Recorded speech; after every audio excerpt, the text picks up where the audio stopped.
It's Sunday morning on CBS, and here again is Charles Kuralt. At least for the time being, and in very brutal fashion, the Army has crushed the democracy movement in Beijing. We have some pictures of what happened in the middle of the night, the trucks rolling toward the barricades, the all too flimsy barricades, as it turned out, when tanks were brought into play.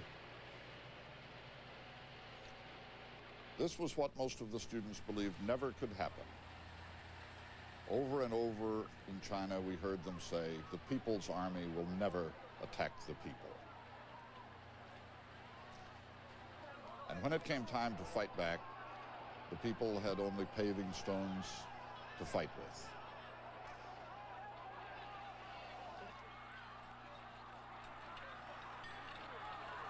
They fought, however, very bravely, setting military vehicles afire where they could.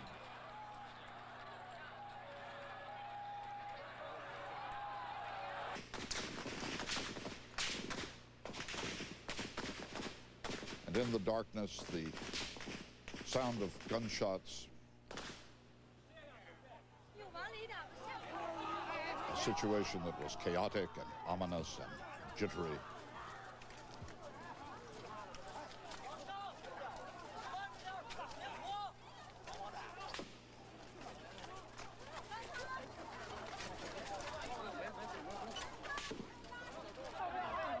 And when we could see again, we saw what dreadful things were done in that darkness. We don't know to this moment how many people were killed and wounded in the Army's attack on the people of Beijing. The number is certainly in the hundreds.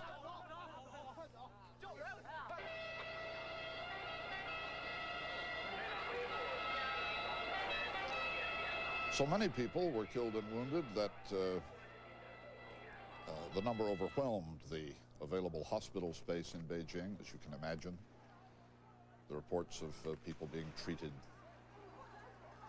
on the street outside the hospitals.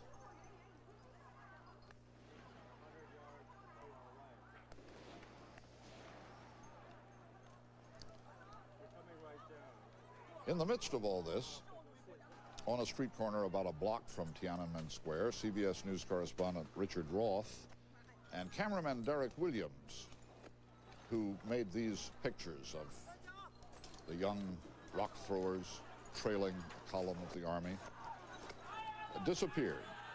It was said that they were arrested and taken away. We have not heard from them.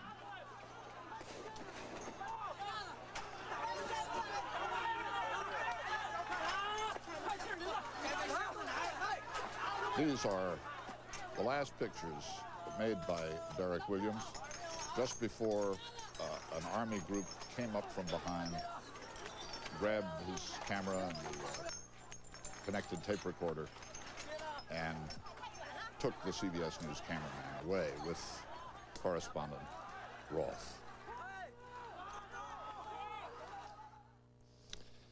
We have John Sheehan on the line with us from Beijing this morning.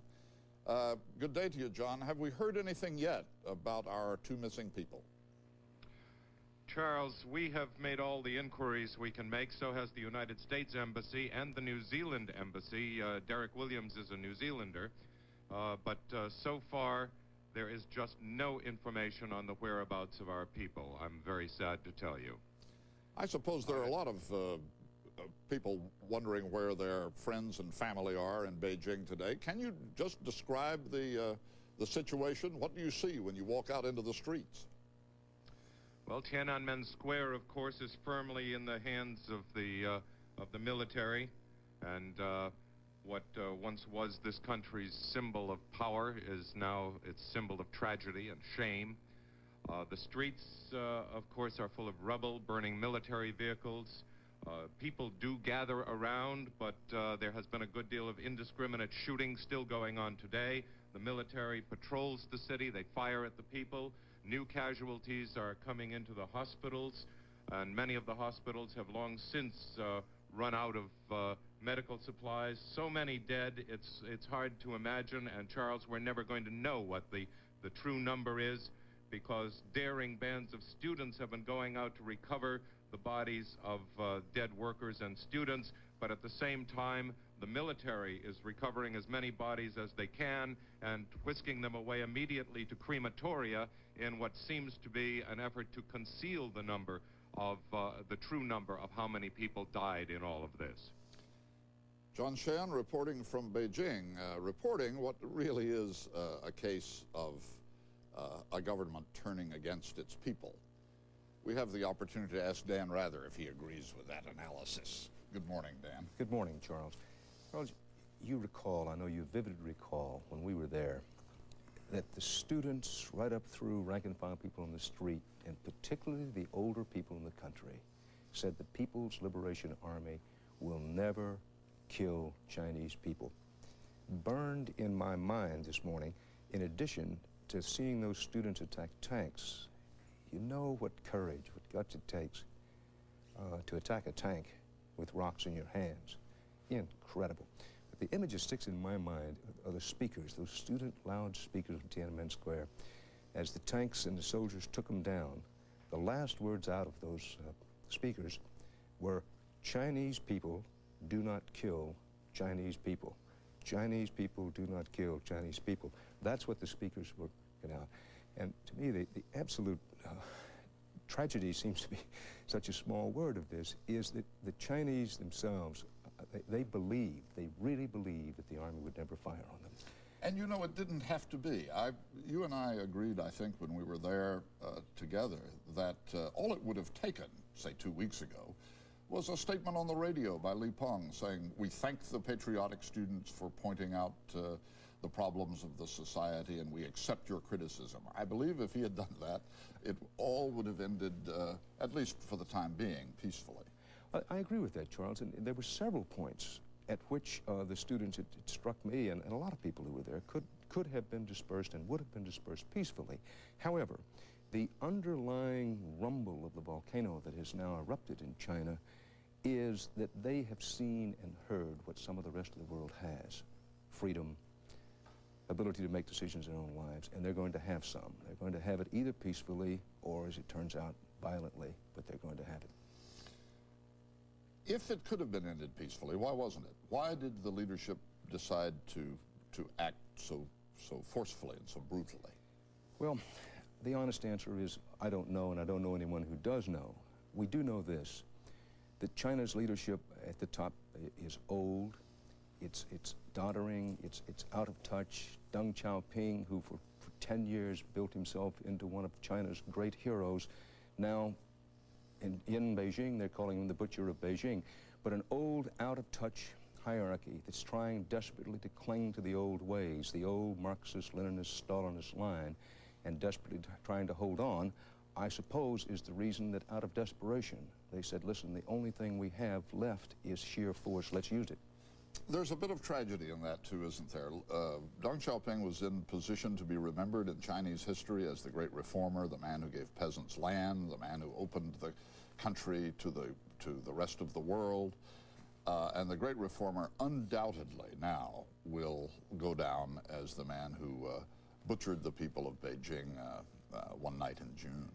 And you wonder, Charles, what the relationship between Deng Xiaoping and Li Peng is. Li Peng is the man who, he couldn't give the order without the green light, so to speak, from Deng Xiaoping. But Li Peng has much to answer for this, because he doesn't seem, one hates to speculate this way, but he doesn't seem to have the historical view that a Deng Xiaoping with his little younger head.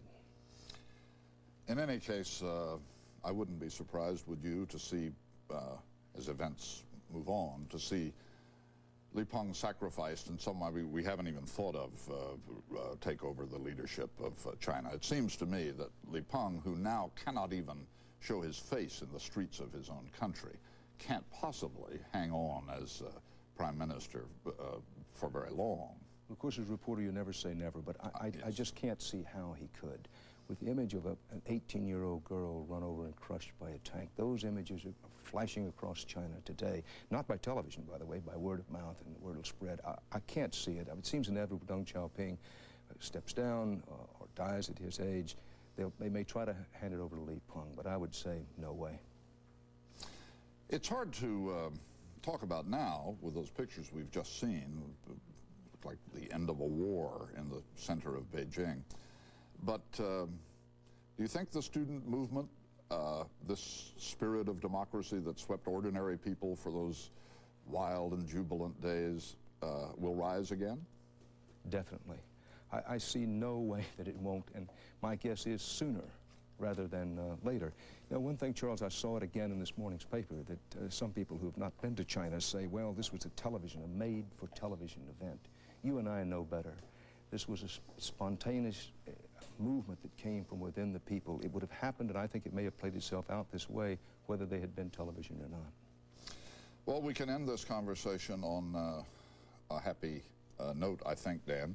I've just been told that we've been informed in Washington that Derek Williams and Richard Roth, our people who have been missing for 24 hours, are in the protective custody of the Beijing police, and that they both are in good condition.